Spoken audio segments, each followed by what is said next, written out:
आज हम class first year जो न्यूसन टेक्स्ट बुक है उसका सेकंड चैप्टर शुरू करने जा रहे हैं, जिसका नाम है एंजाइम्स। एंजाइम्स बेसिकली जो है एक टर्म है जो ग्रीक लैंग्वेज से लिया गया है। सबसे पहले जो एंजाइम हमें मिले थे वो हमें मिले थे किस में से? वो मिले थे यीस्ट में से। तो एंजाइम जो टर्म है उसकी मीनिंग है inside the yeast. Enzyme Greek word है, इन मीन्स के इनसाइड, जाइम मीन्स के यीस्ट। यीस्ट क्या है? यीस्ट हमारे एक सेल वाले फंजाई हैं जिनसे सबसे पहले इनको हासिल किया गया था। अगर हम बात करें एंजाइम्स की तो एंजाइम्स हैं क्या? तो बेसिकली एंजाइम्स आर द बायोकैटालिस्ट। ये बायोकैटालिस्ट होते हैं जो स्पीड अप करते हैं किसी भी केमिकल रिएक्शन को by using small amount of energy और by lowering the activation of energy. सवाल इधर ये है कि what is the biocatalyst. So biocatalyst ऐसे केमिकल्स हैं जो केमिकल रिएक्शन करवाते हैं लेकिन खुद उसमें इन्वॉल्व नहीं होते। सबसे पहले जो है इसके बारे में, एंजाइम्स के बारे में जो क्वाइन दिया था, जो टर्म दिया था, वो दिया था फ्रेडरिच विलियम कॉली ने। कब दिया था? 1878। ये कहाँ पे बनाए जाते हैं? तो ये साइंटिसाइज किए जाते हैं लिविंग सेल्स में। हमारे जो सेल्स होते हैं उनके अंदर जो है इनको बनाया जा सकता है या प्रोड्यूस किए जाते हैं। फिर हमारे पास जो है 80s 90s में साइंटिस्ट आए।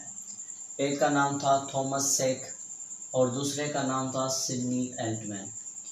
इन दोनों ने राइबोजाइम डिस्कवर किया था। राइबोजाइम क्या है? ये एक एंजाइम है जिसके पास आरएनए होता है। क्या होता है? आरएनए होता है। तो इस वजह से इसको जो है राइबोजाइम कहा गया था। बेसिकली हमारे जो प्रोटीन्स होते हैं वो हमारे जो एंजाइम्स होते हैं वो एंजाइम्स हमारे क्या होते हैं? प्रोटीनियस इन नेचर होते हैं। लेकिन ये एंजाइम ऐसा है जिसमें प्रोटीन नहीं, आरएनए पाई जाती है। आगे बात आती है कि कैरेक्टरिस्टिक्स ऑफ एंजाइम। एंजाइम्स के कैरेक्टरिस्टिक्स क्या है? इधर कुछ एंजाइम्स के कैरेक्टरिस्टिक का जिक्र है हमारी बुक में। फर्स्ट ये है कि एंजाइम्स आर द बायोकैटालिस्ट। जैसा कि ऑलरेडी मैं टर्म में क्लियर करके आया हूँ कि बायोकैटालिस्ट क्या है। ये कहाँ पे बनाए जाते हैं? तो ये प्रोड्यूस किए जाते हैं प्रोटोप्लाज्म। प्रोटोप्लाज्म क्या है? लिविंग मटेरियल ऑफ सेल कहलाता है, जिसके अंदर हमारे पास एक तो न्यूक्लियस आता है और प्लस में साइटोप्लाज्म आता है। ये दोनों कहाँ पे होते हैं? तो ये सेल के अंदर होते हैं। मतलब कि सेल के अंदर ही हमारे जो है एंजाइम्स को बनाया जाता है। नेक्स्ट है कि enzymes are proteinaceous in nature. हमारे मोस्टली जो एंजाइम्स होते हैं वो क्या होते हैं? प्रोटीनियस नेचर होते हैं। हमारे एंजाइम्स के पास कुछ ऐसे भी एंजाइम्स होते हैं जिनके पास नॉन प्रोटीनियस पार्ट होता है। इनमें एक मिसाल जो हमारी बुक में दी गई है एसिटाइल को एंजाइम है। ये हम जो है चैप्टर नंबर 4 के अंदर इसका जिक्र होता है। हमारे पास जो है नेक्स्ट है कि एंजाइम्स हमारे दो किस्म के होते हैं। अगर वो एंजाइम सेल के अंदर काम कर रहे हैं तो उनके लिए हम टर्म इस्तेमाल करते हैं एंडो एंजाइम। एंडो एंजाइम ऐसे एंजाइम जो सेल के अंदर काम करे, इनको एंडो एंजाइम कहा जाता है। और दूसरे हमारे ऐसे एंजाइम जो सेल के बाहर काम करें, इनको एक्टो एंजाइम कहा जाता है। नेक्स्ट है कि एंजाइम्स हमारे जो है स्पेसिफिक नेचर होते हैं। एक तो इनकी बनावट बहुत ही मखसूस होती है और दूसरा कि इनका फंक्शन भी बहुत ही स्पेसिफिक होता है। ऐसे नहीं होता कि एक एंजाइम जो है दूसरे एंजाइम का काम परफॉर्म करेगा, ऐसे नहीं होता। नेक्स्ट जो है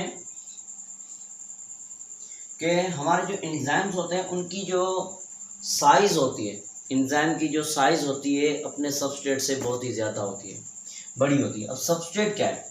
सबस्ट्रेट हमारे पास कोई एक सबस्टेंस है, कोई एक रिएक्टेंट है जिसके ऊपर हमारा एंजाइम काम करता है। तो इसके मुकाबले में हमारे एंजाइम की साइज़ क्या होती है? बहुत ही बड़ी होती है। नेक्स्ट हमारे पास है कि एंजाइम के पास क्या चीज़ होती है जहाँ पे सबस्ट्रेट आके बाइंड करेगा, तो वो उसकी एक पर्टिकुलर साइट होती है जहाँ पे कोई भी सबस्ट्रेट आके बाइंड करता है, जिसको हम एक्टिव साइट कहते हैं। अगर हम मिसाल के तौर पे लें तो फॉर सपोज करते हैं कि ये कोई एंजाइम है हमारे पास, ठीक है, ये एंजाइम है और ये जो स्पेस है इसको एक्टिव साइट कहा जाता है। अब इस एक्टिव साइट के अंदर क्या होगा, हमारे पास कोई सबस्ट्रेट इसके साथ आके बाइंड होगा। ये जो है, ये जो अभी मैं बना रहा हूँ ब्लू मार्कर से, ये क्या है, ये हमारे पास सबस्ट्रेट है। अब ये सबस्ट्रेट क्या करेगा, ये सबस्ट्रेट आके इस एक्टिव साइट में बाइंड होगा और इनके बीच में बॉन्ड बनेगा और केमिकल रिएक्शन होगा। ये स्पेसिफिक, ये एक खास जो है इनकी एक्टिव साइट होती है जहाँ पे सबस्ट्रेट आके बाइंड करता है।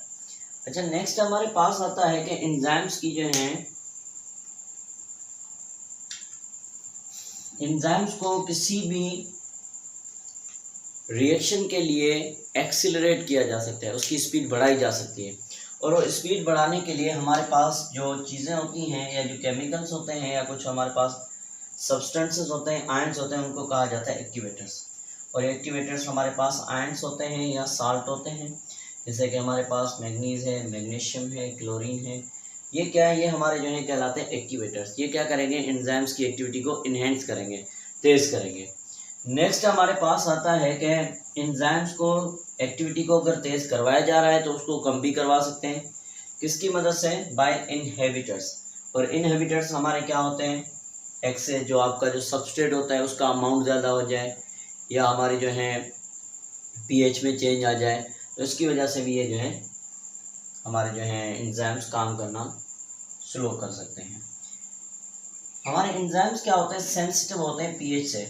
अगर पीएच में कोई चेंज आ जाएगी जिसके ऊपर एंजाइम को काम करना है, वो पीएच उससे कम या ज़्यादा होगी तो एंजाइम अपने काम के ऊपर असरअंदाज होगा इसके। दूसरा इसके पास टेम्परेचर है। टेम्परेचर में हमें पता है कि मोस्टली एंजाइम्स होते ही कौन सी चीज़ के बने होते हैं, प्रोटीन्स के बने होते हैं। तो जैसे ही टेम्परेचर बढ़ेगा तो हमारे प्रोटीन्स टूट जाएगी और एंजाइम काम करना छोड़ देते हैं। नेक्स्ट जो है लास्ट इसका कैरेक्टर क्या है, तो लास्ट कैरेक्टर इसका ये है कि हमारे एंजाइम्स क्या होते हैं, ये एंजाइम जो हैं जब कोई भी केमिकल रिएक्शन शुरू होता है या केमिकल रिएक्शन के दौरान, जैसे ही केमिकल रिएक्शन हमारा कंप्लीट होगा तो एंजाइम्स क्या होंगे, अनचेंज होंगे। जैसे रिएक्शन से पहले थे, जैसे रिएक्शन ख़त्म होगा उसके बाद भी ये हमारे वैसे के वैसे ही रहेंगे। स्ट्रक्चर ऑफ एंजाइम, जैसा कि हमें ऑलरेडी पता है कि एंजाइम्स हमारे क्या होते हैं, एंजाइम्स हमारे प्रोटीनियस नेचर होते हैं। ये 3 डायमेंशनल होते हैं। किस चीज़ के बने, कौन सी प्रोटीन के, ग्लोबुलर प्रोटीन के बने होते हैं। अच्छा, एंजाइम का जो स्ट्रक्चर होता है उसमें इसके पास एक तो होती है एक्टिव साइट। क्या होती है, एक्टिव साइट। एक्टिव साइट वैसे क्या है, कैरेक्टरिस्टिक्स के अंदर हम ऑलरेडी पढ़कर आए कि ये एक स्पेशल चार्ज प्लेस होती है जिसमें सबस्ट्रेट आके बाइंड होता है। क्या होता है, सबस्ट्रेट आके बाइंड होता है, इसके ऊपर स्पेशल चार्ज होती है और ये क्या होती है, कॉम्प्लीमेंट्री होती है सबस्ट्रेट के शेप के साथ। कॉम्प्लीमेंट्री किसको कहा जाता है कि ऐसा शेप होता है इसका कि इसके साथ फिक्स आके सबस्ट्रेट बाइंड करेगा। जैसे कि हमारे जो हैं मार्कर्स होते हैं, इनका ये जो स्ट्रक्चर है ये वाला, ये इसके बिल्कुल क्या है, ये इसके बिल्कुल कॉम्प्लीमेंट्री, इसमें बिल्कुल ये आके फिक्स हो जाएगा। ये जो फिक्स हो रहा है इसको हम कहते हैं कॉम्प्लीमेंट्री। सेम इसी तरीके से हमारे एंजाइम्स के पास भी क्या होता है, शेप सबस्ट्रेट के कॉम्प्लीमेंट्री होता है। इनकी ये जो चार्ज होती है और ये जो शेप होता है एक्टिव साइट का, ये कौन बनाता है, तो इनका ये जो शेप होता है और ये जो चार्ज होती है बेसिकली अमाइनो एसिड बनाते हैं। अब अमाइनो एसिड इधर कैसे आए, तो जैसा कि हमें ऑलरेडी पता है कि पॉलीपेप्टाइड चेन्स जो होती हैं वो अमाइनो एसिड की बनी होती हैं, तो इसी वजह से ये इनके जो है चार्जेस और शेप को मेंटेन करता है। नेक्स्ट हमारे पास आता है कि अमाइनो एसिड के एक्टिव जो साइट होती है इसके 2 हिस्से होते हैं, 2 रीजन होते हैं। एक रीजन कहलाता है बाइंडिंग रीजन। क्या कहलाता है, बाइंडिंग रीजन। और दूसरा जो रीजन होता है उसको हम कहते हैं कैटालाइटिक साइट या बाइंडिंग साइट और कैटालाइटिक साइट। अब बाइंडिंग साइट कौन सी होती है, ये एक रीजन होता है जहाँ पे अमाइनो एसिड क्या करते हैं, टेम्पररी बॉन्ड्स बनाते हैं। क्या करते हैं, टेम्पररी बॉन्ड्स बनाते हैं, किसके साथ, सबस्ट्रेट के साथ। टेम्पररी क्यों बनाते हैं? क्योंकि कोई भी सबस्ट्रेट इसके अंदर आके बाइंड करेगा तो उसको प्रोडक्ट बन के कन्वर्ट होकर रिलीज होना है, इस वजह से। अच्छा, नंबर दूसरा कि ये कैटालाइटिक साइट कौन सी होती है? कुछ हमारे अमाइनो एसिड जो होते हैं वो रिस्पॉन्सिबल होते हैं किस चीज़ के लिए? कैटालाइटिक एक्टिविटी करवाने के लिए, केमिकल रिएक्शन जो होगा उसको करवाने के लिए। स्ट्रक्चरल पार्ट जो होता है हमारे पास प्रोटीन इसका एंजाइम्स का, तो हमें पता है कि एंजाइम्स मोस्टली तो क्या होते हैं? प्रोटीनियस नेचर होते हैं। लेकिन हमारे कुछ ऐसे भी एंजाइम्स होते हैं जिनके पास प्रोटीन नहीं होता, नॉन प्रोटीन पार्ट होता है। प्रोटीन के तो बने होते हैं लेकिन उनके साथ नॉन प्रोटीन पार्ट होता है। उस नॉन प्रोटीन पार्ट को हम क्या कहते हैं? उस नॉन प्रोटीन पार्ट को हम कोफैक्टर कहते हैं। और ऐसे एंजाइम जिनके पास नॉन प्रोटीन पार्ट होता है उसको हमारी बुक में कॉन्जुगेटेड एंजाइम्स कहा गया है। बेसिकली ये कॉन्जुगेटेड एंजाइम तो हैं लेकिन इनको कहा जाता है होलो एंजाइम्स। वजह क्या है कि इनके पास नॉन प्रोटीन पार्ट होता है और जब कोफैक्टर इनके साथ बाइंड होता है तो इनमें कैटालाइटिक एक्टिविटी हो जाती है, ये एक्टिवेट होते हैं। क्या करती है ये कोफैक्टर? क्या करता है? इनको एक्टिवेट करता है। लेकिन कुछ हमारे ऐसे भी होते हैं एंजाइम्स जिनमें ये कोफैक्टर नहीं होता, तो वो इनएक्टिव फॉर्म में होते हैं और इनके लिए हम इस्तेमाल करते हैं एपो एंजाइम। अच्छा, हमारे जो एंजाइम्स होते हैं ये जो नॉन प्रोटीन पार्ट होता है ये इनको किस चीज़ में हेल्प करवाता है? कैटालाइटिक एक्टिविटी में इनको इन्हेंस करवाता है। कोफैक्टर्स, हमारे पास जो कोफैक्टर्स होते हैं वो ऑर्गेनिक भी हो सकते हैं और इनऑर्गेनिक भी हो सकते हैं। तो बात ये चल रही है कि ऑर्गेनिक और इनऑर्गेनिक